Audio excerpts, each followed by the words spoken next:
Corona महामारीमुळे जाहीर करण्यात आलेल्या लॉकडाऊनने जगभरातील लोकांचे जगणे विस्कळीत केले होते. उद्योग, व्यवसाय, नोकऱ्या, सामाजिक जीवन, कौटुंबिक गोष्टी काहीच कोरोनाच्या प्रभावातून सुटू शकलं नाही.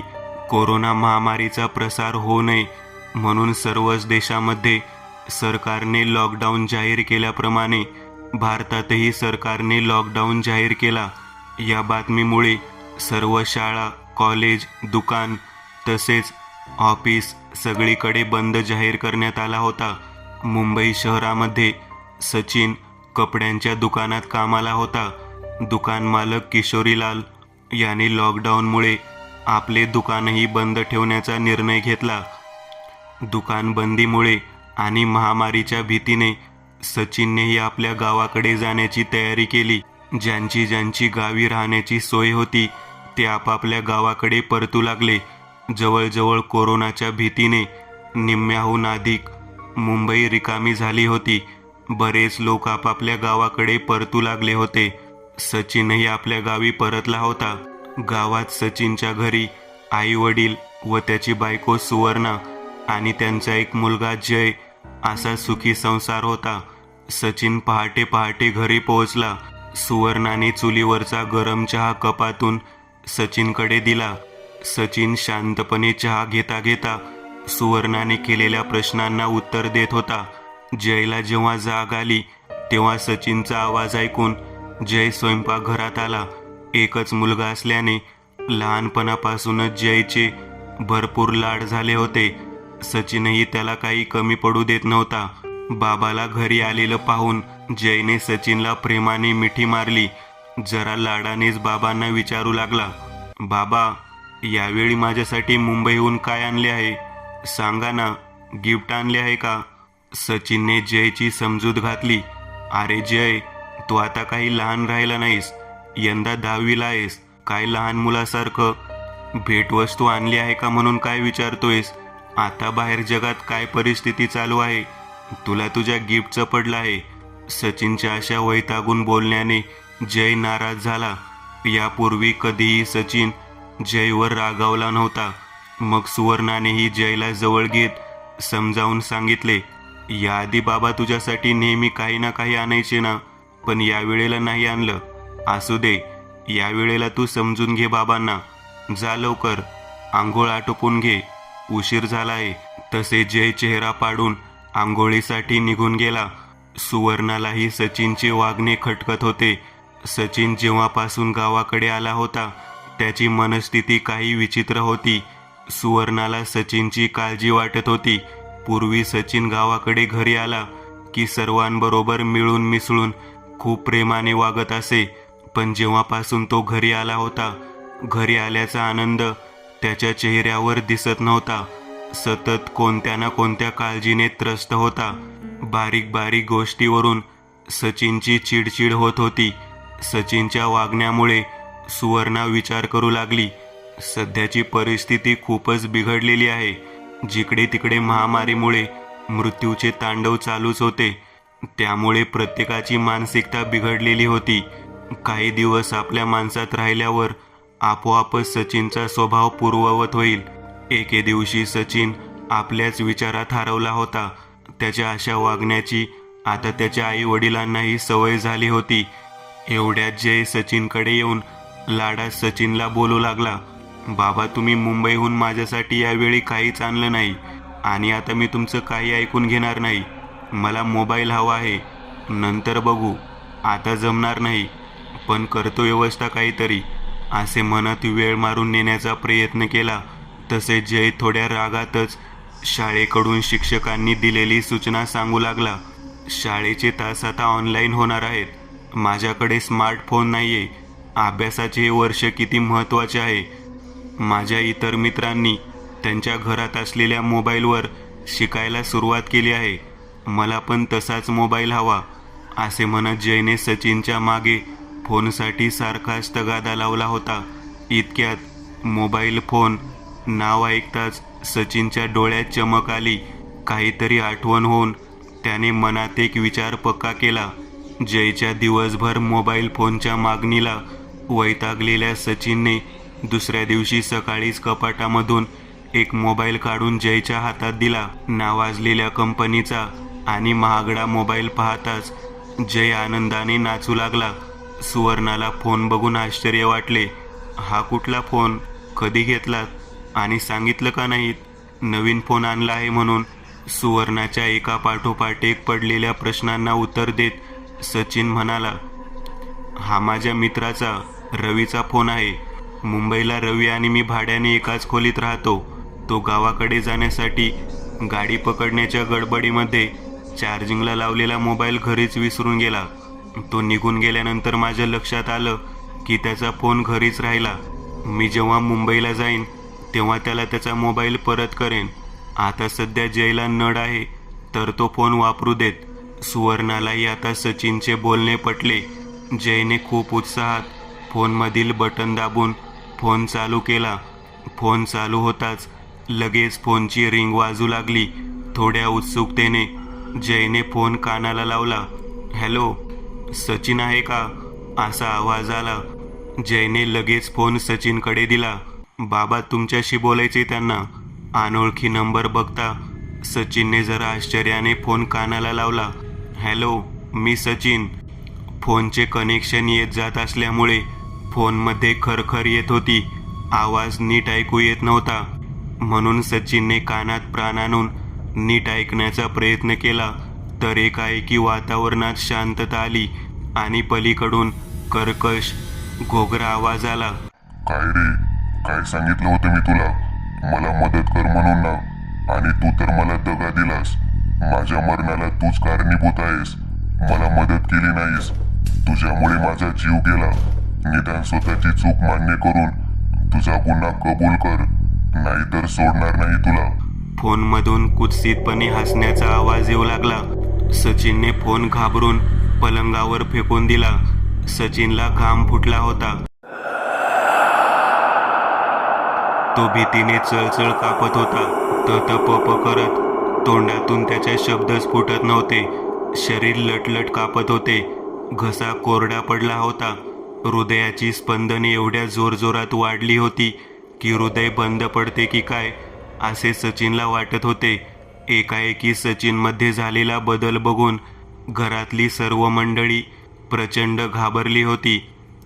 आई बाबा आजूबाजूच्या लोकांना मदतीसाठी बोलावू लागले. बरीच माणसे धावत आली. थोड्या वेळाने सचिन भानावर आला. सुवर्णा पाणी घेऊन धावत आली. सचिनला सावरलेलं पाहून आता हळूहळू सर्व लोक निघून गेली. दुपारच्या वेळेला सचिनची आई आणि बाबा जेवण उरकून वामकुक्षी घेत होते. सचिन प्रकृती ठीक नसल्यामुळे थोडा उशिरा जेवायला बसला होता. सुवर्णा सचिनला जेवण देऊन पाठमोरी बसून चुलीवर भाकरी करत होती. एवढ्यात जेवता जेवता सचिनच्या कानावर अस्पष्ट कुजबूज ऐकू आली. तो आवाज सुवर्णाच्या दिशेने येत आहे असे वाटल्यामुळे सचिन सुवर्णाकडे संशयाने बघू लागला. सुवर्णा परातीमध्ये भाकरीच्या पिठाचा गोळा जोरजोरात थापत बडबड करत होती.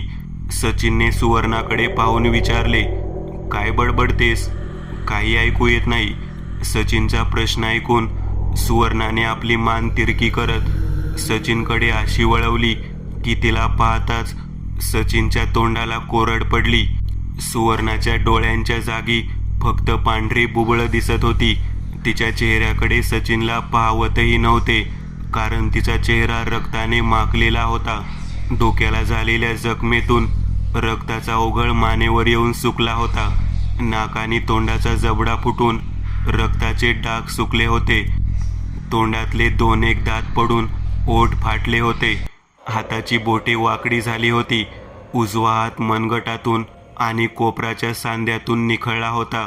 तरीही ती आपला हात सचिनकडे नेत होती. अचानक सुवर्णाला अशा अवस्थेत पाहून सचिनची बोबडी वळली. हळूहळू तिचा आवाज मोठा व भसाडा होत गेला. सचिन कान देऊन ते शब्द ऐकण्याचा प्रयत्न करत होता. काय रे, काय सांगितलं होतं मी तुला? मला मदत कर म्हणून ना, आणि तू तर मला दगा दिलास. माझ्या मरणाला तूच कारणीभूत आहेस. मला मदत केली नाहीस. तुझ्यामुळे माझा जीव गेला. निदान स्वतःची चूक मान्य करून तुझा गुन्हा कबूल कर, सोडणार नाही तुला. कुत्सितपणे हसत ती सचिनकडे पाहत होती. सचिनने घाबरत सुवर्णाकडे पाहिले तर सुवर्णा रागाने सचिनकडे पाहत होती. सुवर्णाचा चेहरा आता तिचा राहिला नव्हता. त्या ठिकाणी वेगळा चेहरा दिसत होता आणि त्या चेहऱ्याला सचिनने ओळखले होते. सुवर्णाने जसा तुटलेला हात सचिनकडे नेला तसा सचिन तिच्यापासून दूर जाऊ लागला. घामाने सचिनचे कपडे भिजून गेले होते. घाबरून तो जेवणाच्या ताटावरून उठला व मोठ्याने ओरडून बोलू लागला, मला माफ कर, माझं चुकलं, मी काही केले नाही, मला माफ कर, मी तुझा गुन्हेगार नाही. तेच वाक्य पुन्हा पुन्हा उच्चारत होता. मध्येच तो रडत होता तर मध्येच गयावया करत माफी मागत होता. हे मी काय केलं असं वारंवार बोलत होता. सुवर्णाच्या समोरून उठून जाताना घाईघाईत पाण्याने भरलेल्या तांब्याला लागलेल्या त्याच्या धक्क्याने तांब्यातील पाणी जमिनीवर सांडून गेले होते. सचिनचे अचानक असे विचित्र वागणे, बोलणे आणि जेवता जेवता ताटावरून उठून जाणे पाहून सुवर्णा हैराण झाली. सचिनला असे घाबरून पळताना बघून सुवर्णा चुली पुढून उठली. अहो काय झालं, असे का पळताय असे विचारताच सचिनच्या मागे जाऊ लागली. सुवर्णा अंगणात येईपर्यंत सचिन एवढ्या वेगाने घराबाहेर निघून गेला होता की 4 घरे सोडून पलीकडे रस्त्याच्या वळणावरून तो दिसेनासाही झाला. शेवटी निराशेने सुवर्णा जयच्या अभ्यासाच्या खोलीत येऊन जयला म्हणाली, बाळा जय, बाबांची तब्येत ठीक नाही, सकाळपासून ते अस्वस्थ आहेत. मुंबईहून आल्यापासूनच त्यांची मानसिक अवस्था ठीक नाही. आताही जेवता जेवता मध्येच जेवण सोडून ते कुठे गेले आहेत माहीत नाही. तू जाऊन त्यांना शोधून घरी घेऊन ये. जय अभ्यास करता करता मध्येच उठून काळजीने सचिनला शोधण्यासाठी घराबाहेर पडला. रस्त्याने जाणारी येणारी माणसे सचिनला असे विचित्र तऱ्हेने हातवारे करत आणि सतत स्वतःशीच बडबड करत असलेला पाहून सहानुभूतीने सचिनच्या जवळ येऊ लागली. सचिनची चौकशी करू लागली. पण माणसांना जवळ येताना बघून सचिन अजूनच भीतीने कापू लागला.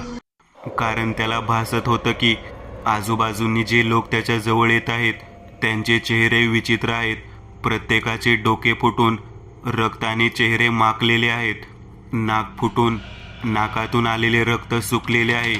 डोक्याच्या जखमेतून आलेले रक्त मानेवरून ओघळून सुकलेले आहे. तोंडाचा जबडा फाटून 1-2 दात पडले आहेत. हाताची बोटं वाकडी झाली आहेत. हाताच्या मनगटाचा व कोपऱ्याचा सांधा निखळला आहे. ही सर्व माणसे रागाने त्याच्याकडे बघून बोलत होती, तुझं चुकलं, तुझाच दोष आहे, तू मान्य कर, तुझा गुन्हा कबूल कर, असं काही बोलत त्याच्या जवळ येत होती. आता तर प्रत्येक माणसात सचिनला त्या व्यक्तीचा चेहरा दिसू लागला. कोण होती ती व्यक्ती? या सगळ्यांपासून लांब पळता पळता गाव कधीच मागे पडले होते. सचिन आता गावाबाहेरच्या महामार्गावर येऊन पोहोचला. तो मनातून फारच खचला होता. रस्त्याच्या आजूबाजूला मोठमोठे झाड होती. पळून पळून थकलेला सचिन एका झाडाच्या सावलीत पारावर येऊन बसला. महामार्गावर रहदारी नव्हती. एखादी गाडी जात येत होती. संपूर्ण रस्ता आता शांत होता. माणसांची वर्दळही नव्हती. त्यामुळे एखादी गाडी जरी रस्त्यावरून गेली तरी अचानक होणाऱ्या गाडीचा मोठ्या आवाजाने तो भयभीत होत होता. निवांत बसलेल्या सचिनला त्या भयान शांत रस्त्यामुळे 2 महिन्यापूर्वीच्या मुंबईपासून गावापर्यंत अंधाऱ्या भयानक रात्री घाटातून केलेल्या त्या प्रवासाची आठवण झाली. लॉकडाऊन जाहीर झाल्यामुळे बरीच लोक आपापल्या गावाकडे परतत होती. सचिन जिथे कामाला होता ते कपड्याचे दुकानही बंद झाले होते. दुकान मालकाने किशोरीलालने दिलेली पगाराची रक्कम सचिनला अपुरीच वाटत होती. परंतु मालकाच्या विरोधात चकार शब्दही न काढता गरीब स्वभाव असल्यामुळे त्याने थोड्या नाराजीने काहीच तक्रार न करता ते पैसे घेतले. पैसे मिळताच सचिनला गावचे वेध लागले. सचिनच्या गावी जायला 4 तास लागायचे आणि वरचेवर गावी जावं लागत असल्यामुळे सचिनने मागच्या दिवाळीला बाईक घेतली होती. नेहमीचा सराव असल्यामुळे तो रात्रीचा उशिराच प्रवास करीत असे. यावेळी तो रात्री जेवण करून 10 वाजता निघाला होता. रस्त्याने बरीच माणसे दिसत होती. महामंडळाने एसटी व रेल्वेची सेवा बंद केली होती, म्हणून लोक दिवसभर पायीच प्रवास करत होती. रात्रीच्या अंधाराच्या वेळी कुठेतरी बिचारी लोक आडोसा बघून थोडा वेळ आराम करत व पहाटे उठून परत आपल्या प्रवासाला सुरुवात करीत असत. गरिबांचे उघडे पडलेले संसार बघत बघत हळूहळू सचिन घाटातून निघाला होता. आता रात्रीचा अंधार असल्यामुळे फारशी लोक रस्त्याने दिसत नव्हती. कोरोनाच्या भीतीमुळे लोकांचे झालेले हाल आणि अशी राहती घर सोडून आपल्या गावाकडे निघालेल्या लोकांची दुर्दशा पाहून सचिनला खूप दुःख झाले होते. रात्रीचा 1 वाजून गेला होता. या घाटातून खाली उतरल्यावर फक्त अर्ध्या तासात सचिन घरी पोहोचणार होता. घाटातील नागमोडी वळणे घेत आईबाबांच्या नेहमीच्या सूचनेनुसार तो गाडी सावकाश चालवत असताना हळूहळू इकडे तिकडे पाहत होता. घाटामध्ये सुनसान असं वातावरण होतं. आजूबाजूला फक्त उंच डोंगर आणि काळाकुट्ट भयान अंधार होता. क्वचितच एखादी गाडी बाजूने जात होती. सचिन विचार करत होता, या कोरोनाच्या आपत्तीमुळे या घाटात किती शांतता आहे. नाहीतर पूर्वी वाहनांच्या गर्दीने हा रस्ता किती गजबजलेला असायचा. अचानक शांततेला चिरत गाडीचा जोरात ब्रेक मारल्याचा आवाज आणि एक मोठी किंकाळी ऐकू आली. भीतीने सचिनच्या काळजाचं पाणी पाणी झालं. रस्त्यावरती समोरच्या वळणावर कर्कश आवाज झाला. एक 4 चाकी गाडी जोरात एका कडेच्या डोंगराच्या दगडावर आदळली होती. दुसऱ्या दिशेला मोठी दरी होती. गाडीचा वेग जोरात असल्यामुळे चालकाचे गाडीवरचे नियंत्रण सुटले होते. हा झालेला अपघात एवढा मोठा होता की त्या आवाजाने सचिनही हादरून गेला होता. त्याला दरदरून घाम फुटला होता. सगळीकडे एवढं सामसूम होतं की अपघाताचा झालेला आवाज ऐकायला सुद्धा दूर दूरपर्यंत कोणी नव्हतं. भीतीने वाढलेल्या स्वतःच्या हृदयाचे ठोके सचिनला ऐकू येत होते. हळूहळू सचिनने त्या 4 चाकी मारुती गाडीच्या जवळ आपली मोटर बाईक थांबवली. अपघात झालेल्या गाडीच्या जवळ पोहोचताच सचिनने पाहिले, गाडी आपटल्यामुळे बोनेटमधून धूर येत होता. गाडीच्या काचा फुटून गेल्या होत्या. गाडीचा दरवाजा उघडला गेला होता आणि गाडी चालवणाऱ्या व्यक्तीचे पाय गाडीच्या आत होते व बाकीचे शरीर कमरेपासून वरती हाताला व डोक्याला जोरात मार लागून रस्त्यावर पालथे पडले होते. गाडी चालवणाऱ्या चालकाच्या डोक्याला जबर मार लागला होता. डोक्याच्या जखमेतून बरेच रक्त निघून रस्त्यावर सांडले होते. नाक फुटून बरेच रक्त वाहत होते. तोंडाचा जबडा तुटून ओठ फाटले होते व तोंडातील 1-2 दात तुटून पडले होते. उजवा हात बाहेर काढण्यासाठी त्याला खूप ताकद लावावी लागत होती, कारण हाताची बोटं वाकडी झाली होती व मनगटाचा व हाताच्या कोपऱ्याचा सांधा निखळला होता. गाडीच्या फुटलेल्या काही काचा त्या व्यक्तीच्या चेहऱ्यावर लागल्या होत्या व त्यामुळे झालेल्या जखमेतून रक्त वाहत होते. रस्त्यावर सगळीकडे गाडीच्या काचांचे बारीक तुकडे व अपघात झालेल्या त्या माणसाचे रक्त पडले होते. त्याचे कपडेही रक्ताने भिजले होते. सचिन धावतच त्या व्यक्तीच्या जवळ गेला आणि मदत करण्याच्या हेतूने त्याला उठवण्याचा प्रयत्न करू लागला. पण सचिनला त्याला उचलणे कठीण वाटत होते, कारण त्याला भरपूरच इजा झाली होती. सचिन काळजीत म्हणाला, तुम्हाला तर भरपूर लागले आहे. मी कुठून काही मदत मिळते का ते पाहतो. तुम्हाला मी काय बोलतो आहे ते समजतंय ना. सचिनच्या बोलण्यामुळे त्या व्यक्तीने फक्त आपले डोळे किलकिले करून त्याला पाहण्याचा प्रयत्न केला आणि सचिनच्या बोलण्याला मानेने दुजोरा दिला. सचिन आता स्वतःचा मोबाईल काढून मदतीसाठी फोन लावण्याचा प्रयत्न करत होता, पण घाटामध्ये मोबाईलला रेंज नसल्यामुळे फोन लागत नव्हता. सचिन हातातील फोनला रेंज मिळवण्यासाठी हात आजूबाजूला वर खाली करून तात्काळ मदत मिळवण्यासाठी दवाखान्याशी किंवा पोलिसांना संपर्क करण्याचा प्रयत्न करत होता. त्या व्यक्तीला वाचवण्यासाठी तो जीवाच्या आकांताने प्रयत्न करत होता. सतत फोन लावण्याचा प्रयत्न करूनही फोन लागत नव्हता व त्यामुळे कासावीस झालेला सचिन इकडून तिकडे फेऱ्या मारत होता. हे पाहून ती व्यक्ती हळूहळू हालचाल करण्याचा प्रयत्न करत सचिनला म्हणाली, मला मदत कर. माझं नाव शंतनू आहे. माझ्या वडिलांचं मुंबईला ऑपरेशन आहे म्हणून मी घाईत चाललो होतो. पण माझ्या मोबाईलवरून फोन कर. वैद्यकीय मदत मागवून घे. माझ्याकडे ऑपरेशनसाठी आणलेले पैसे आहेत. कसे तरी शंतनू सचिनला अस्पष्ट शब्दात मदतीची याचना करत होता. त्याला नीट बोलताही येत नव्हते कारण अपघातामुळे त्याचा जबडा फुटला होता. ओठातून व नाकातून रक्त वाहत होते. त्याला हाताची हालचाल करता येत नव्हती. खूप त्रास होत होता.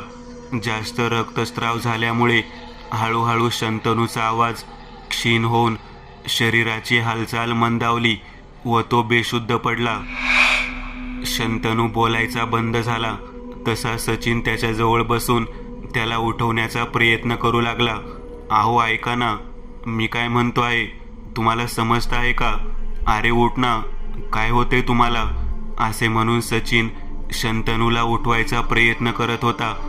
पण सचिनने एवढे हलवल्यानंतरही शंतनूमध्ये काही हालचाल झाली नाही. तो तसाच पडून राहिला. आता मात्र सचिन बर्फाने गारटल्यासारखा एका जागी स्थिर झाला.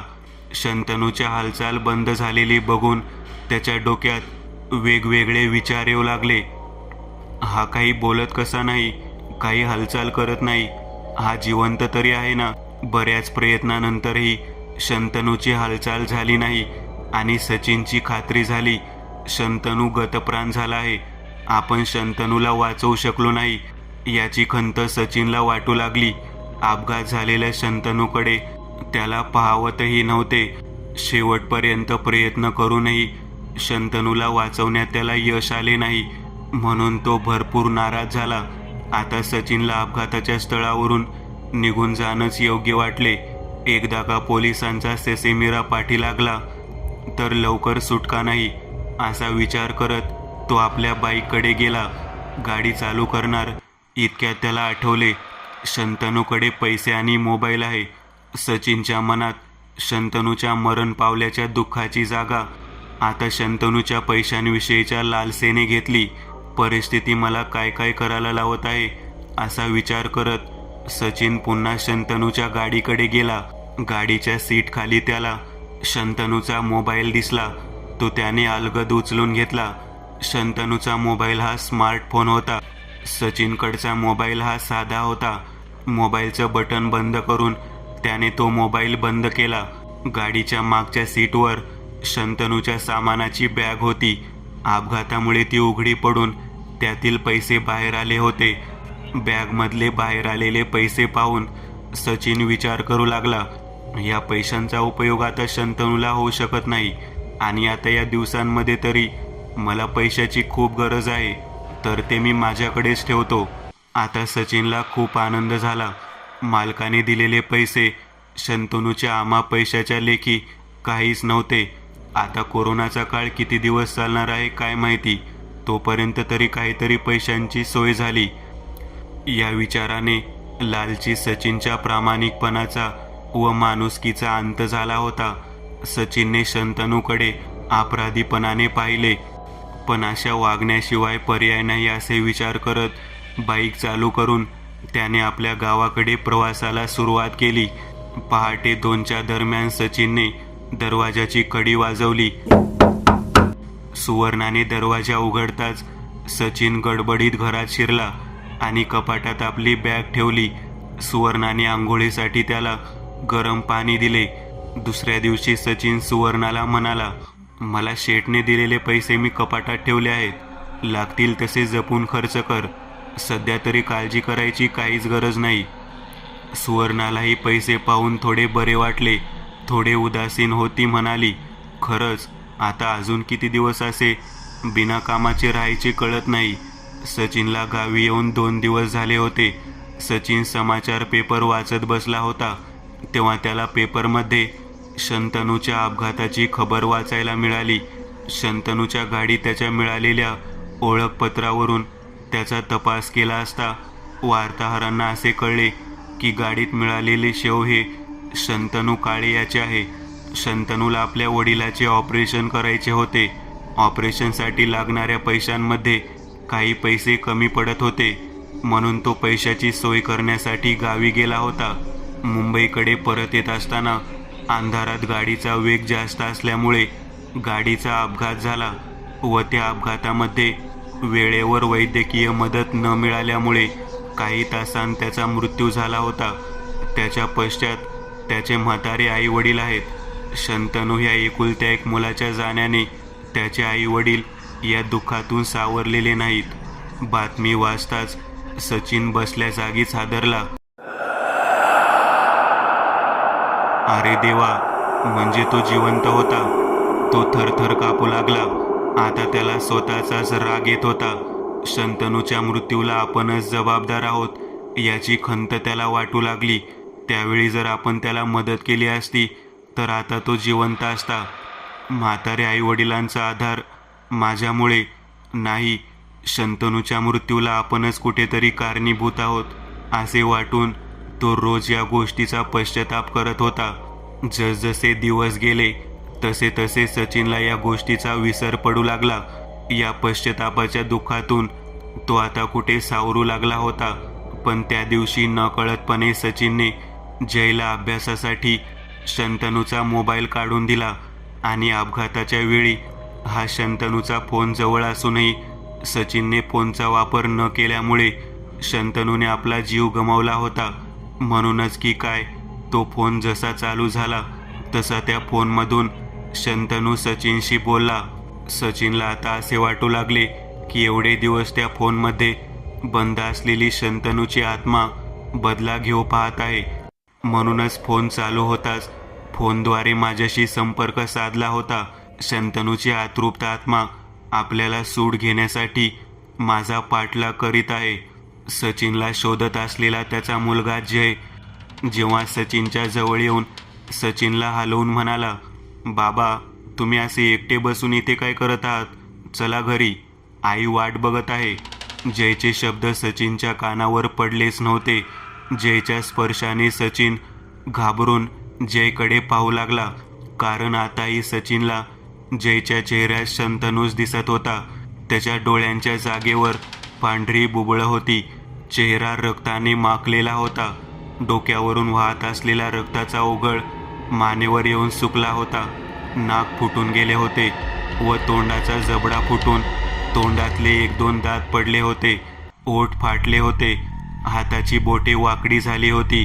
हात मनगटातून आणि कोपऱ्याच्या सांध्यातून निखळला होता. जसजसा शंतनू सचिनच्या जवळ येऊ लागला तसा तो सचिनला म्हणू लागला, माझ्याबरोबर तो चुकीचा वागलास. आता मी तुला सोडणार नाही. मी जशा मरणयातना भोगल्या तशा तूही भोगणार. तुझाही मृत्यू माझ्यापेक्षाही भयंकर होणार. आणि तो जोरजोरात हसू लागला. जय सचिनच्या जवळ जाण्याचा प्रयत्न करत होता आणि जय जवळ येताच सचिन झाडाच्या पारावरून उठला होता. जयला शंतनू समजून त्याच्यापासून सचिन लांब पळत होता. सचिनने आता हायवेवरून पळायला सुरुवात केली. रस्त्यावर एखादी गाडी क्वचित येत होती. भीतीने सचिन आता रस्त्याच्या मधोमध पळत होता. पळताना तो मागे वळून जयला पाहत होता. जय सचिनच्या मागे होता. सचिनला पळताना पाहून जयही त्याच्या मागे पळू लागला. सचिनने मागे वळून पाहिले आणि पुढे धावणाऱ्या त्याला इतक्यात समोरून आलेल्या 4 चाकी वाहनाने जोरात धडक दिली. सचिन गाडीच्या धक्क्याने लांब उडवला गेला. सचिनचा जबरदस्त अपघात झाला होता. त्यात त्याच्या डोक्याला जबर जखम झाली होती. हातापायांची मार लागल्याने हालचालही होत नव्हती. रस्त्यावर रक्ताचा सडा पडला होता. शंतनूच्या अपघातापेक्षाही अतिशय भयंकर हा अपघात झाला होता. 4 चाकी वाहनांमधल्या चालकाने सचिनच्या जवळ जाऊन पाहिले. सचिन मदतीसाठी हात पुढे करत होता, पण अचानक त्या चालकाच्या चेहऱ्यातही सचिनला शंतनूचा चेहरा दिसत होता आणि शंतनू सचिनच्या जवळ बसून त्याला म्हणत होता, तू मला मरायला सोडून गेलास, तुला तर माझी पूर्णपणे मदत करायची नव्हतीच, म्हणूनच तू असे मध्येच मला टाकून पळून गेलास. आणि जाताना माझ्या वडिलांच्या ऑपरेशनसाठी मी आणलेले पैसे तेही तू घेऊन गेलास. याचा सूड मी घेत आहे. त्या पैशाविना माझ्या वडिलांचे ऑपरेशनही राहिले. तू दगा दिलास. मी ज्या मरण यातना भोगल्या आहेत, आता तूही त्या भोगणार. मीही माझ्या परिवारातील माणसांना मुकलो तसा तूही तुझ्या परिवारातल्या माणसांना सोडून जाणार. असे बोलून शंतनू जोरजोराने हसू लागला. हे सर्व ऐकता ऐकता पश्चातापाने सचिनचे डोळे बंद झाले. तिथेच त्याचा मृत्यू झाला. आपल्यामुळे सचिनचा झालेला मृत्यू बघून गाडी चालकाला पुढील परिस्थितीचा अंदाज आला व तो चालक घाबरून आपल्या गाडीत बसून वेगाने पुढे निघून गेला.